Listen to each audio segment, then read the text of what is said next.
Esther Rabbah is part of the Midrash Rabbah series.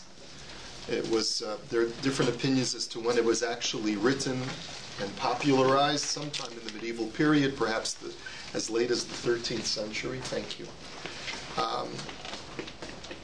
And it goes back to the times of the Talmud as far as the origins of these texts. But the Medrash, in my opinion, this particular Medrash, which is quite a lengthy paragraph, but it's really just one paragraph of a much larger text, presents to us the background of the back and forth plotting to bring an end to the Jewish people.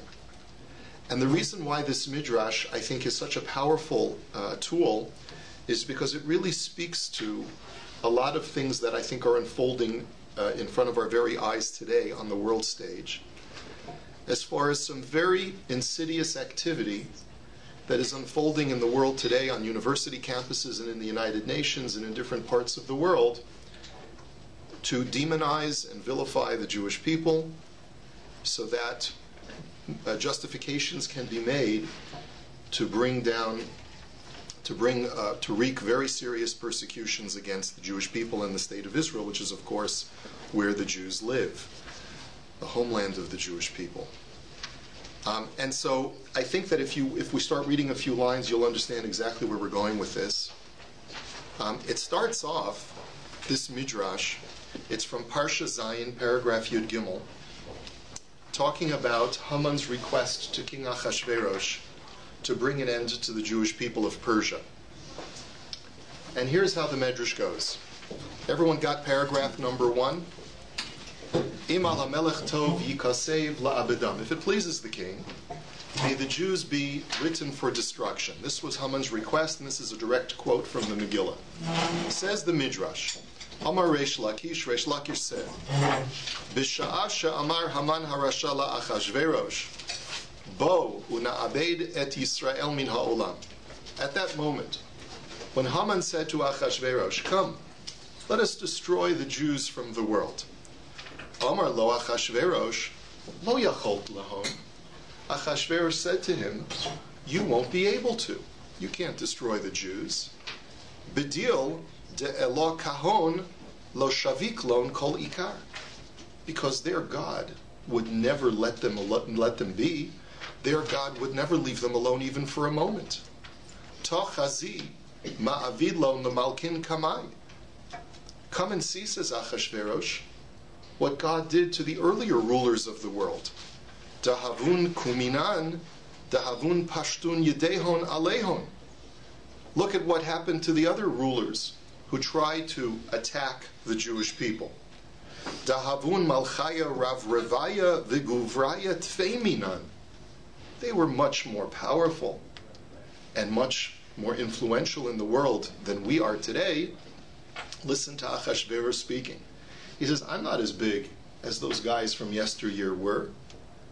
And yet, v'choman da'asi alehon lemivdinhu min alma, u'deyotz alehon mivdil min alma. He said, and this is all Aramaic, as you can see, it's not a familiar Hebrew. He says, any person in the past who has ever tried to destroy the Jews has ended up himself being destroyed. V'havi lemital l'chol dari alma. And that person became an example for all future attempts. Va'anan delo ma'alinan kavasaihu, and therefore we in Persia, we're not even as powerful as those earlier rulers. Al achas kama v'kama, then certainly we would not succeed. So shavik lach milamalala tuv b'pisga madina. And therefore I ask you, Haman, be finished with this kind of talk. Let's not discuss this any further. Paragraph number 2. Can I just ask a side question? Sure. Why is the first sentence in Hebrew and the rest in Aramaic? That's a very good question. Well, first of all, the first phrase is a quote from the Megillah. Right, no, not that. And then afterwards, you're asking an excellent question having to do with the style of Midrash. In general, the Midrash is a confluence of both Hebrew and Aramaic. And it switches many times back and forth. And sometimes the opening sentence will be in Hebrew to sort of create a bridge between the text that is being used as the basis for the midrash and the midrashic text itself. So it's quite common for the midrash to begin speaking in Hebrew, to sort of act as the bridge from the pasuk that we're quoting into the story, and then it'll transition into Aramaic. Okay? We now go to paragraph number 2. If anyone needs the sheet, just let me know. We have them up here. V'afal pichein. Nevertheless, Haman would not be daunted. He persisted. Haya Haman harasha matrad al Achashverosh al pisgam medina kol shaita v'shaita. Haman did not let Achashverosh alone. He persisted. He pestered him at every opportunity that he had. Umiyatso eitzos raos al Yisrael.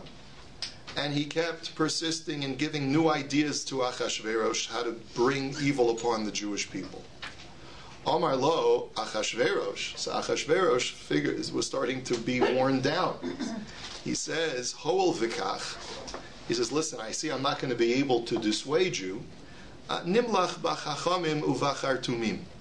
Let's at least consult the wise men and the magicians of our court, of our empire, and see what they have to say. Miyad shalach v'kibeitz et kol chachmei umot ha'olam. So at that moment, Achashverosh went and dispatched and gathered together all of the wise men of the entire world.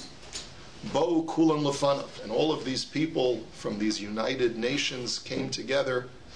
And Amar lahem Achashverosh, ritzonechem shenovad umazu min ha'olam.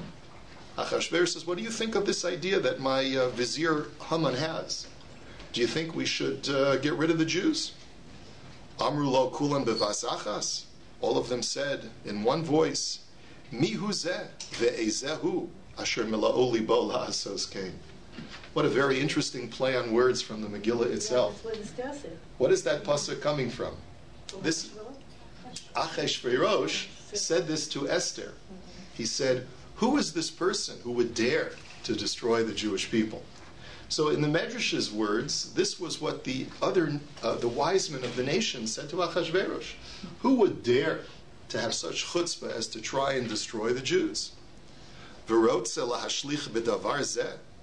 He says, how would anyone dare to do this? She'imata ma'abed Yisrael min ha'olam, ein ha'olam mitkayim ela bishvil ha'torah shenitana lahem liYisrael.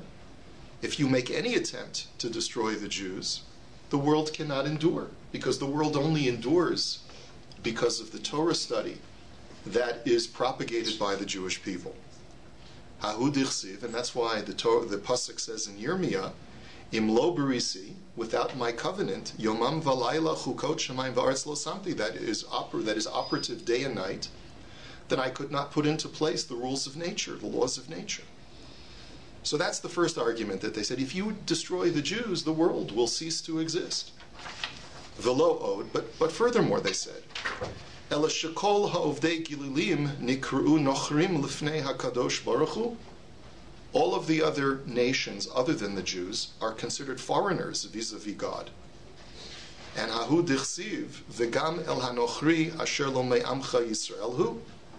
The Torah even says that God will allow the Nochri, the stranger, to visit the temple. And yet, the Yisrael nikru kerovim, but the Jewish people are called God's close ones, his relatives. As it says, Livnei Yisrael am kerovo, to the Jewish people who are his close people. V'lo od el shenikru banim, and furthermore, they're even called God's children. And so forth, and so forth, and so on. We'll skip a few lines. And then they said to him, if you go, we're going to just go to the last 4 lines of this paragraph number 2. The last 3 words of that line, lech, everyone see it? Lech hitponein b'melachim harishonim. And these wise men said to Achashverosh, what are you trying to do? It's impossible. Go to the earlier kings. She'avru al shepashtu yideyim v'Yisrael. Look at what happened to them when they tried to destroy the Jewish people. Ma alta bahem kemo paro v'sancheriv. Look what happened to them. Look what happened to Paro. Look what happened to Sancheriv of Assyria. These people all are in the dustbin of history. because of what they attempted to do to the Jewish people. So Miyad Omerlon Haman. So Haman is there, and he's seeing his plan start to unravel because all the wise men are basically saying, there's no way that you can fulfill this. There's no way you're going to succeed. So he gets up and he says as follows. He says, Eloka shetava paro bayam ve'asa liYisrael nisimu gvurot sheshematem. He says, all of the things that you've heard about, that God of the Jews did to Paro, and that he drowned the Egyptians in the sea, Kivar hu zakeh ve'eno yachol la'asot klum. He's an old God. He's old and feeble. He can't do anything anymore. His power is lost. Don't worry, that God is not the same powerful God of yesteryear. And I'll prove it to you, he says. Shekevar ala Nebuchadnezzar vehecheriv beito v'saraf et heichalo. Look at what Nebuchadnezzar, my wife's grandfather, succeeded in doing. You know that Vashti was Nebuchadnezzar's granddaughter. He said, or daughter, according to some. Look at what Nebuchadnezzar succeeded in doing. He destroyed God's house and burnt it down. V'higla et Yisraelu pazran bein ha'umot. He exiled the Jewish people, scattered them among the nations. V'hechan kocho gevurato shekvar hizkin. So where is that strength that you've heard about in the past? Must mean that this God is old and feeble. He doesn't have the same power that he used to have. And Shenemar, and that's why Tehillim says about what the other nations say about God, Vayomru lo yir'eka v'lo yavin Elokei Yaakov. The other nations say, oh, God doesn't see it anymore. God doesn't understand what's going on in the world. God is dead, to quote Nietzsche. Anyway, so this is what Haman's claim is, and Haman is a very influential guy. He is using theological arguments, and he's using social arguments in order to say it's time to get rid of the Jewish people. Let's go to paragraph number 3. Kevan she'amar lahem kach ki'inyan hazeh. When Haman presented his argument, miyad kiblu devarav v'hiskima da'atam lechalot et Yisrael. Everyone began to agree. See, all it takes, this Medrash is telling you, all it takes sometimes is one very well-positioned, influential person to change the entire tide of world opinion. All it takes is just a few good reporters, a few good media outlets, a subtle word in Al Jazeera, a subtle word in CNN, a subtle word here in The Guardian, a subtle word there in the Globe, in the Toronto Star. And all it takes is just these subtle points. You change world opinion by convincing them that all of the precedents of world history are meaningless today because there's a new world order, and we'll be able to succeed where the previous generations failed. And therefore, v'katvu igrot v'chatmu. So therefore, they sent out letters with official signatures. V'kein kosvu ba'osan igros. They wrote in these letters as follows. They said, Shalom lachem arein cheker. They said, peace upon you, infinite peace upon you all. Yivada lachem shadam echad yesh beinenu v'lo mimekomenu. We want you to know that there's a man among us. He's not of our own nationality. He comes from a foreign place. Ela mizera hameluchahu. But he is, of course, of royal stock. In order to be able to elevate a person who would destroy the Jews, you have to figure out a way of saying that he comes from special lineage. You know, Hitler must have come from someone special, even though he was Austrian and not German. But he comes from good stock. Umizaro shel Amalek umigdolei hador. He is from the seed of Amalek, the princes of Amalek. And he's one of the leaders of the generation. The Haman Shimon, his name is Haman. V'sha'al mimenu she'ila kitana v'kala al am echad asher yesh b'neinenu. And he has made a very small and simple request of us regarding a nation that dwells among us. Nivzeh mikol ha'amim v'datam gassa alehem. Despised among all the nations. A very arrogant and egotistic people. Chafetzim b'ra'atenu. This is a people that is always desirous of doing ill to us. V'kilalas hamelech shagura bifihem. And they always are cursing the king. Umahu kalala shemakalal osanu. For example, they said, just look at the Bible and see how they have contempt for the other nations, as it says in Tehillim, Hashem melech olam va'ed, avadu goyim me'artzo.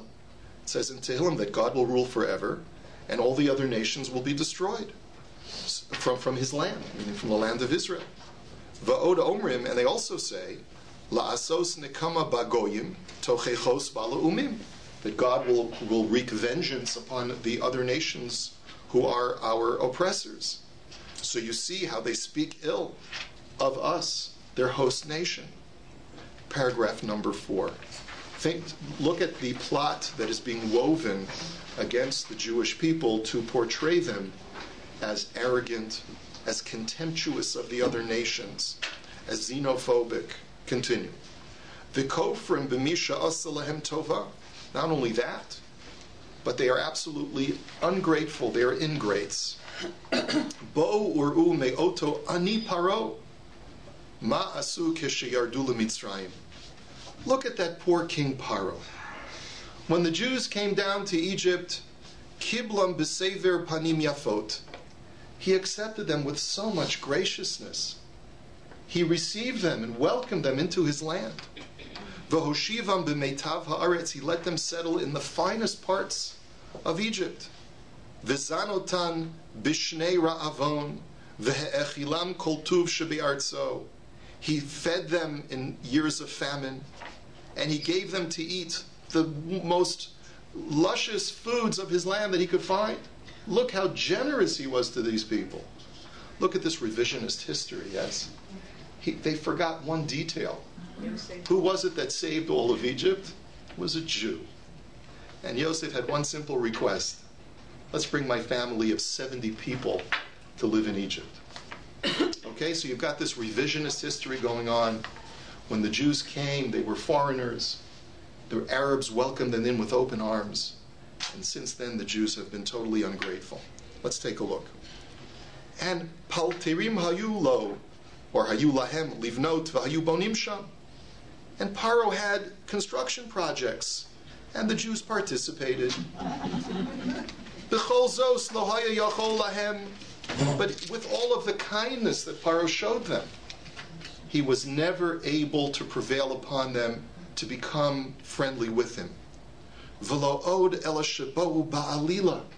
But not only that, but they conspired against him. Va'amrulo, and they said when they wanted to leave, Lizboach le'lokeinu nelech derech shaloshes yamim ve'achar kach nashuv. They said, we just need to go out for 3 days and we'll come back. We'll come right back in 3 days. Imritz, by the way, they never said that we would come back. But this is again part of the revisionist history. Imritz oncha hashilenu klei chesuf uchlei zahav v'smalos v'hish ilum kaspam uzahavam v'chol habegadim hatovim shalahem. So what happened was, and of course they neglect to talk about the plagues and about the fact that the Egyptians refused to let them go, right? But they said, you know what? The Jews decided to go on a holiday, and they offered to be able to take out on behalf of the Egyptians some of their valuables so that they could partake in the celebration to the gods. And the Egyptians willfully gave it to them. And the Jews therefore left with many donkeys laden with the goods of Egypt. Until they completely emptied out the resources of Egypt. That they emptied out Egypt.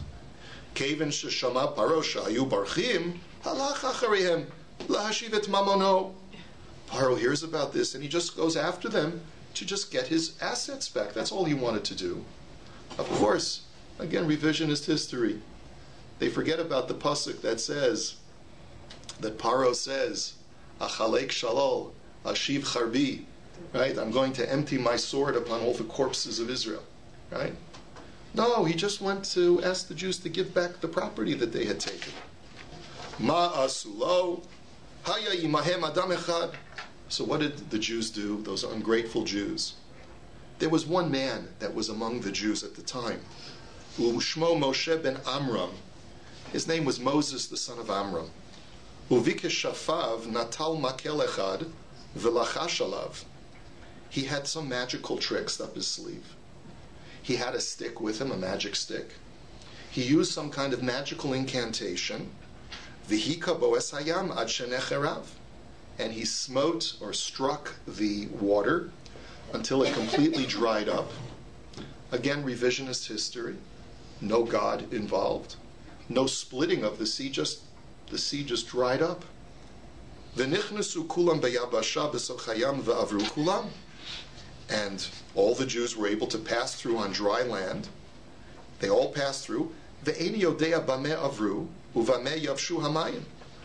I mean, we don't know how they did that, how they got through that marsh, but somehow they managed to get across. Kevin shara paro nichnas acharim lahachziras mamonu. So Paro decided, let me follow them. I just need to get my money back. Ve'eni yodea bameh dechafuhu b'sochayam. I don't know how, but somehow Moses succeeded in pushing Paro into the water deeper until he drowned. V'nitvahu b'chol chilo bayam. V'lo zachru hatova she'asa lehem halo sishma'u shehem kefuyei tova. The Jews never remembered all of the goodness that was shown to them in Egypt. Look how they paid back evil for all the kindness that the Egyptians showed them for all those decades that they were in Egypt. They enjoyed the fat of the land, the Jews. They take all of the resources, just being ungrateful grubbers. And look at this, the ultimate betrayal. They drown those who gave them so much, so many gifts. And of course, this is the pervasive message, that the Jews are land usurpers. We have taken away from the other nations. We've taken away from the Arabs. And we're just thieves, and we show tremendous ingratitude from our original hosts. Ready for paragraph 5? Let's go to paragraph 5. Va'od ma'asu la'amalek avi abba. Look at what these terrible Jews have done to Amalek, says Haman, who was my ancestor, my grandfather. B'shah sheba alehem lamilchama, when there was war between them, Shenamar vayavo Amalek vayilachem im Yisrael b'refidim. So again, you'll notice from this language, we won't go through the whole thing, that Haman describes how there was a war, it's true, but you have to realize that somehow the Jews, again, used some kind of magical powers, and they were able to, in a very bizarre, cruel way, to destroy Amalek. And the same thing happened to my grandfather Agag, and to many other people as well, who tried to cross up with the Jews. If you go to paragraph number 6, Bo'u al Sichon va'og giborei artzeinu. They came up against, as they were traveling through the desert, against Sichon and Og, who were the mighty warriors of this area of the world. She'en kol bria ha'isa yechol lamod bifneihem, ve'eni yodea b'meh haragum. No one could stand up to Sichon and Og. I don't even know how they succeeded in killing them. Bo alehem malchei Midjan, ve'eni yodea b'meh hargan. They came up against the Midianites. I have no idea what happened. Some kind of fluke happened that they were able to defeat them as well. Va'od ma'asa talmid shaloto ha'ish Moshe, hichnis es Yisrael eretz Canaan. What did that student, disciple of Moshe do, that man Yehoshua, who must have had the same magic tricks that Moshe had? He brings them into the land of Canaan, brings them into Palestine. V'lo dai shenatalas artzam. Not only does he confiscate their land, ela shaharag mehem shloshim ve'echad melachim, he kills out 31 of the indigenous kings of the land. V'cholak es artzam li Yisrael. He divides their land among the Jews, v'lo chamal aleihem, without any mercy to the captives. V'osan shelo bikesh laharog ha'ilo la'avadim, and anyone that wasn't killed became their slaves. Bo aleihem Sisra v'hamono, ve'eni odea ma'asulo l'nachal kishon shegarfim v'shatim v'shlichim liyam ha'gadol, shenemar nachal kishon garfam. Sisra, also an Assyrian king, comes and attacks the Jews. I don't know what kind of fluke happened there too, but they got mired in the water and they got wiped out. V'hayalahem melech rishon Shaul shemo. They also, the Jews, had a king. Their first king was named Saul, which we'll read about in this week's Haftorah. V'nilcham ba'aretz avi abba Amalek v'harag mehem mea alafim perashim b'yom echad. And he killed 100,000 of my people in one day. V'gam lo chamal al ish ve'al isha v'lo al olel v'yonek ve'eni yodea b'mei hargam. He killed men, women, and children. I don't even know how he succeeded in doing it. V'od ma'asa, they committed genocide. V'od ma'asa la'agag zikeni shechamalo alav techila. You know what he did to Agag, my grandfather? Originally, he was compassionate upon my grandfather Agag, and that's why he survived and was able to continue the family line. But l'sof ba'adam echad mehem u'shmo Shmuel.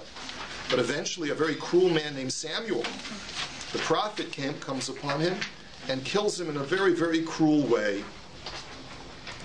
And then he talks about King David, who comes after him.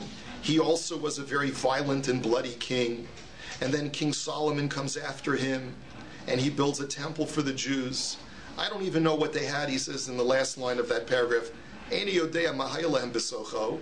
I have no idea what they have in that special temple. But kishaboin lemilchama nichnasin b'socho. But whenever they want to go out to war, they walk into that temple, umechashvim b'socho, and they do magic tricks in that temple. And as soon as they leave that temple, they go out and destroy the world. These Jews have some kind of magic. I don't even know how it works, says Haman. But whatever they do with that magic, they destroy the world.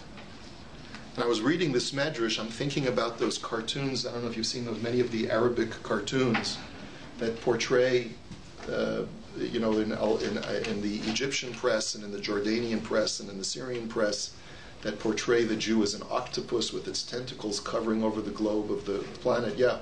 Those are drawn directly from the cartoons during the Nazi era. Yeah, right. They're practically the same. Exactly. Okay, let's go to paragraph number 7. Umerov tova shehaya lahem mardu belokehem. Now look what happened to the Jews. You have to know that the Jews had it so good that they became complacent, and they became a little bit arrogant, and they eventually rebelled against their God. V'od shehiskin oso eloka shelahem, and that God also became elderly and wasn't really able to help them anymore. Uba Nebuchadnezzar v'saraf oso baya shelahem. So eventually Nebuchadnezzar came, and he burned down that temple. V'higlam me'al admatam v'hevi'am beinenu. And that's how the Jews got exiled from their land, and they ended up in our land. Va'adayin lo shanu ma'aseyim hamachuarin. But look, these Jews, they're the same Jews as they always have been. They're the same disgusting behavior that they've always had. V'afal pi shehim begolus beinenu maligen osanu. And look, they live among us. They're our guests. And yet they still disparage us. Ve'esamunas Eloheinu. And they disparage our religion. Ve'achshav hiskamnu kulanu l'deya echas. And therefore now, says Haman, after this whole soliloquy, we've come to a consensus. V'hipalnu goralos la'avdon min ha'olam, and we have drawn lots to destroy them completely.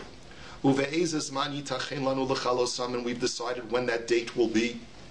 V'nafal aleim hagoral b'chodesh Adar b'shlosha asar bo, and that date has fallen out to be the 13th of Adar. Ve'achshav, and therefore, my people, fellow countrymen, kishiyagiu aleichem ha'igros halalu, tihiyu mizumanim la'oto hayom. When you receive those letters, be prepared, my fellow countrymen, my beloved friends. Lahashmid laharogis kol ha'yehudim shebeneichem. Be sure to wipe out and completely murder all of the Jews that are among you. Minar va'ad zakein tafin hashim b'yom echad. Wipe out every single Jew, from young to old, from child to woman, all on the same day. Velo tisha'aru mehem saridu palit. Leave over no remnant of Jews. Hitler had a good playbook. He had a good manual. All he had to do was look in Megillas Esther and in the Medrash to see that this was exactly the plan. Unfortunately, Hitler was much more successful than Haman. Paragraph number 8. That concludes Haman's plea to his countrymen. Yes? It's striking to me how well versed they are in the Torah, and yet, is there any way to understand their hatred other than Esav Sones Yaakov? Because it doesn't seem to add up. On the one hand, they know how special the Jews are and that Hashem created the whole world for the Jews, and yet they're able to rationalize their hatred. It doesn't take much to rationalize that which he wants to do. Originally, their sensibilities prevailed, and they said it's not a wise thing for us to do, because look at all that's happened in world history. To anyone who has tried to destroy the Jews, they've only ended up with disaster on their faces. But they really want to destroy the Jews, because the root of all anti-Semitism, there are multiple roots of anti-Semitism. One is a hatred of God, like the Medrash tells us, that really what the nations of the world are resentful of is not the Jews themselves, but what the Jews and who the Jews represent, which is Hashem in heaven. And they have this resentment, which was actually a little bit indicated in the second paragraph, where they talk about how the Jews are God's beloved ones, and we are but foreigners in comparison to the Jews who are called God's children. Now imagine the jealousy, imagine the resentment that you have that God has shown favor upon one segment of humanity over all others. And you're not able to acknowledge that jealousy because that would portray you in a bad light. And so therefore you have to come up with another rational reason why the Jews are deserving of being destroyed. That's one source of anti-Semitism. Another source of anti-Semitism is the jealousy that those in the world have of the success of the Jewish people, the work ethic of the Jewish people, the commitment to making life meaningful and worth living.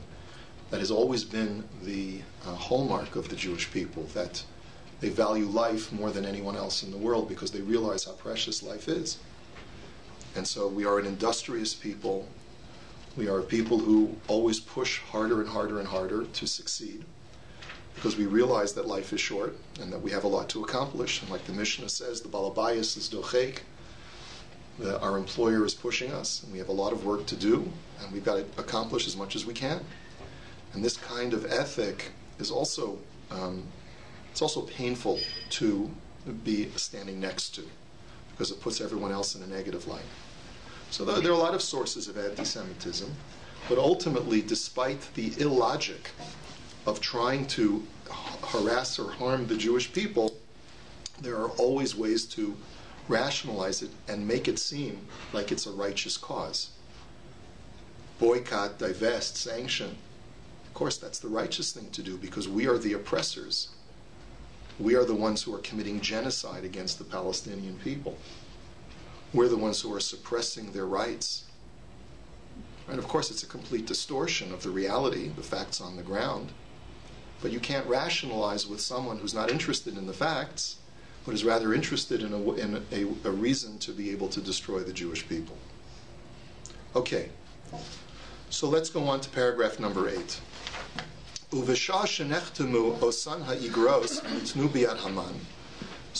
at that moment, when the letters were signed, they were given over to Haman to deliver throughout the empire. He, of course, is very happy, very smug, very pleased with himself. He immediately encounters Mordechai, who is walking in front of them. Mordechai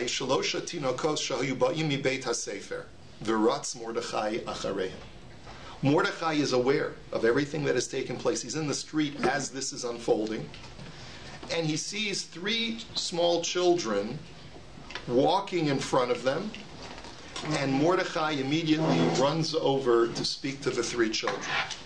When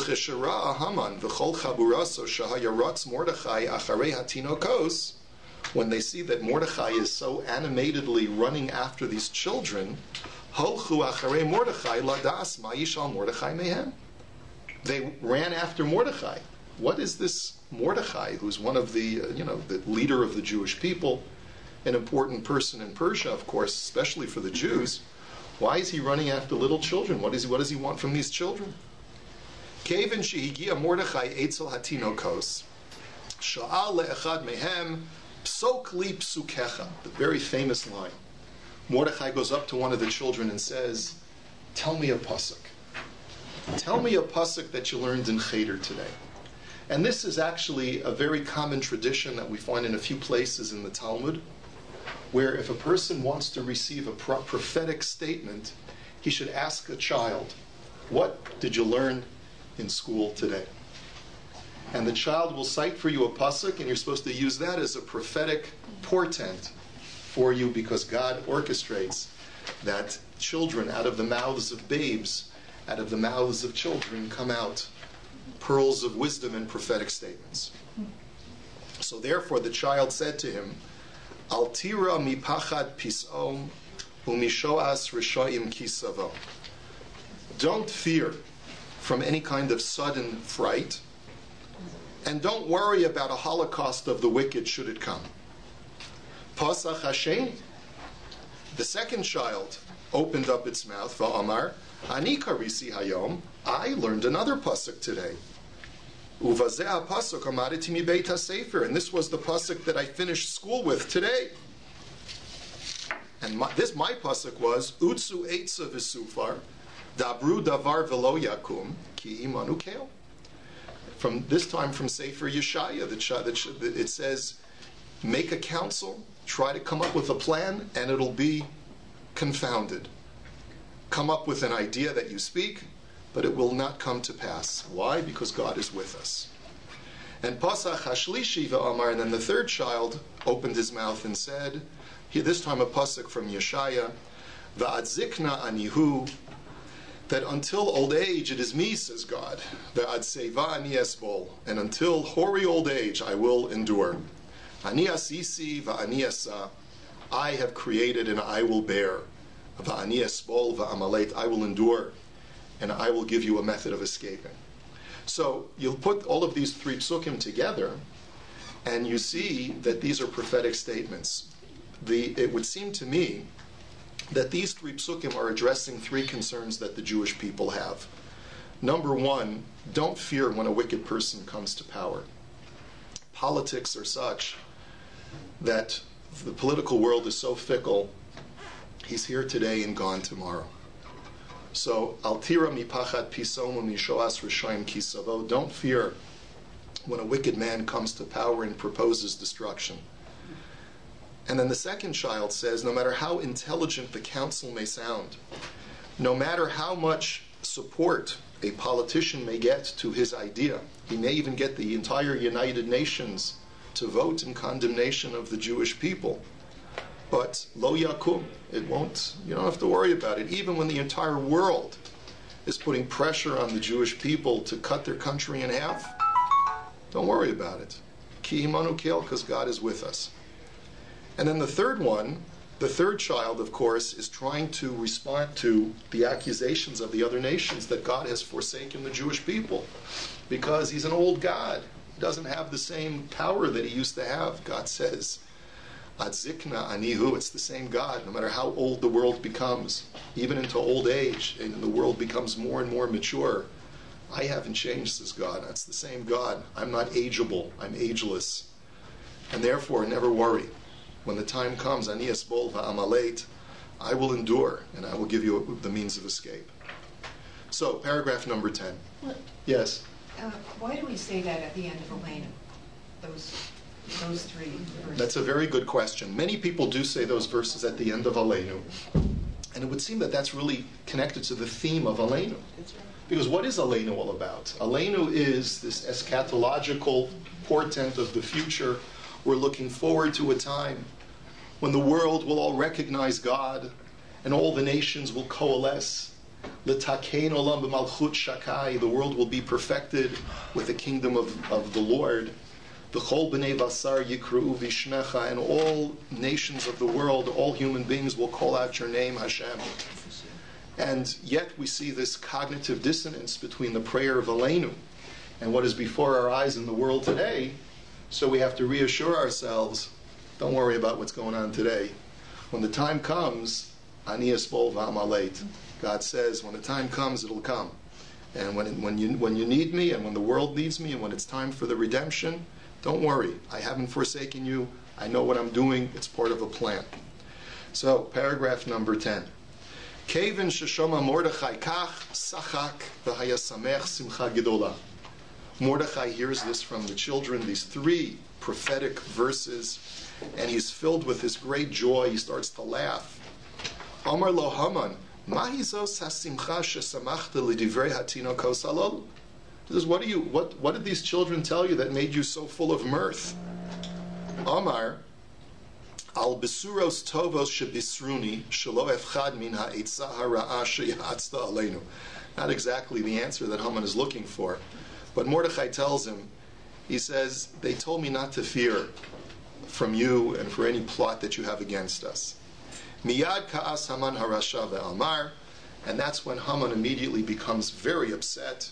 Ve'amar, ein ani shaleach yadi techila ela be'ilu hatinokot.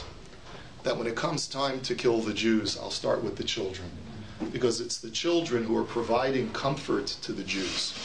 And of course, this has to be taken metaphorically as well, is that the greatest consolation for the Jewish people is when we see children coming out of school, coming out of cheder, coming out of Hebrew school, and being able to quote psukim for us.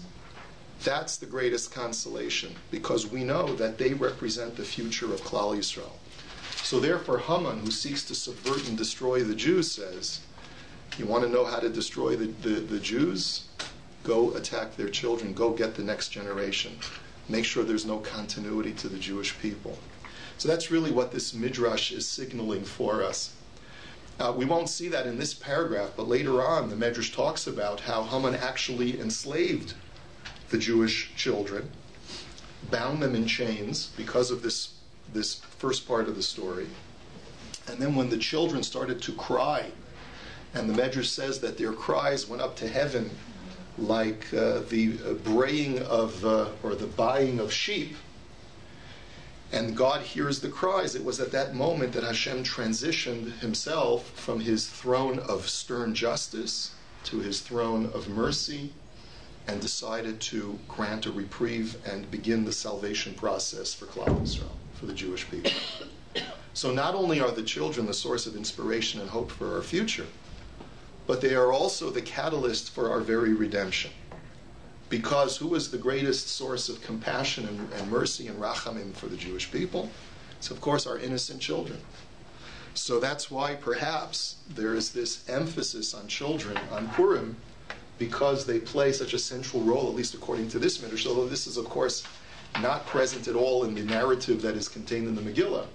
But Chazal, who add in between the lines of the story, point out to us that children are such a vital component for the salvation that takes place on Purim, because it is in the zuchus of the children, in the zuchus of our future, in the zuchus of our future generations, and in the zuchus of these innocent children who have not participated in perhaps the mistakes of their ancestors and the mistakes of their parents, that Hashem sees hope and a future for the Jewish people. So let's just continue for whatever time we have left. Are there any questions at this point? Any comments that anyone would like to make? Yes, please. I don't know, maybe this is crazy, but why does Mordechai answer him that way? Why doesn't he just say, oh, they were just telling me a nursery rhyme? Why antagonize him? Probably for the same reason why he refused to bow. You know, there's no... Mordechai could have chosen to walk down another street and completely avoided the entire situation. He could have? Oh, yes, he could have. According to many commentaries, he had every opportunity to avoid antagonizing Haman. Yeah, he needed to make a statement. And by the way, that's one of the reasons why Mordechai was not universally accepted by the Jewish community. There were a lot of people, even after this whole miracle took place, who looked at Haman as a big troublemaker, and life would have been much better... You mean Mordechai? Mordechai, sorry. Life would have been much better if you hadn't gotten involved at all. In other words, Mordechai, what we needed was a chamberlain to appease and not make waves with the Hamans of the world. And we didn't need people who were going to be upstarts and antagonizers. But Mordechai took a different approach. And of course, the narrative of the Megillah says we give our stamp of approval to Mordechai, not to the pacifists. Right? The Mordechais of the world are the ones who say, we're going to call you out for your anti-Semitism.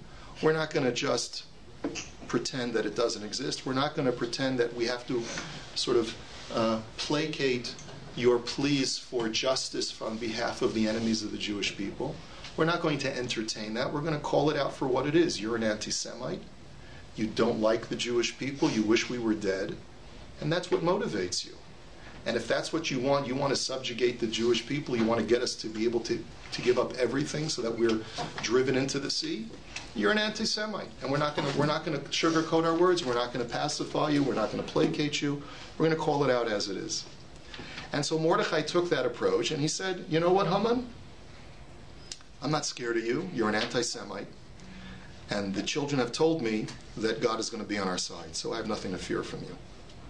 Now, it certainly takes a lot of guts to do that. And you have to have the confidence in your own righteousness to be able to do that. Not everyone can do that, and not in every generation is that necessarily the correct approach. One has to know when it's right and when it's not right. There are some times where pacifism is called upon when we see that the Jewish people are not ascendant, when we see that this is a time. Chazal do talk about situations where if the leaders of the community note the fact that God is not happy with us and that He is not going to be there in this generation to save us, but rather this is going to be a generation where sadly and tragically Jews are going to be under the boot of the oppressor, then you can't take this approach. If you're in Auschwitz and the Nazi guard comes over to you and asks you to do something, don't start quoting a pasuk to him, because you won't survive another second. But if you see that the Jews are strong, we are living in the 21st century, we are truly in the truest convention of the word, a superpower. We are the startup nation, the high-tech nation, and we are the leaders in so many areas of technology and scholarship and knowledge and innovation. So then you need to be able to take a stand and say, no, we're going to call out the anti-Semites of the world. You don't like what I have to say? Too bad. I'm proud to be a Jew, and I have nothing to be embarrassed about. You're the one who should be embarrassed for singling out the Jews for criticism when the rest of the nations around them are truly committing genocide.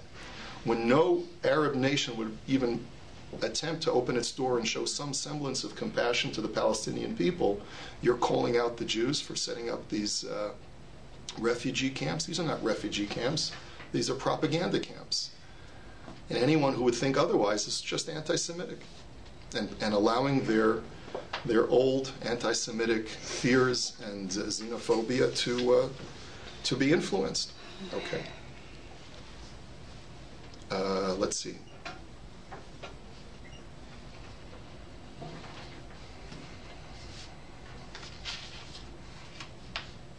I think we've seen enough for today. There's much more. There's much more, but I think I got across the message that the underlying theme of Purim, of course, is know when to hold them and know when to fold them. But don't be daunted. Don't be daunted by the anti-Semites of the world who create these kinds of influential arguments to try to convince the rest of the world that the Jewish people are the bad guys. The moment that we start to believe the arguments of the rest of the world, the moment that we start to play into that hand, that's when we've lost.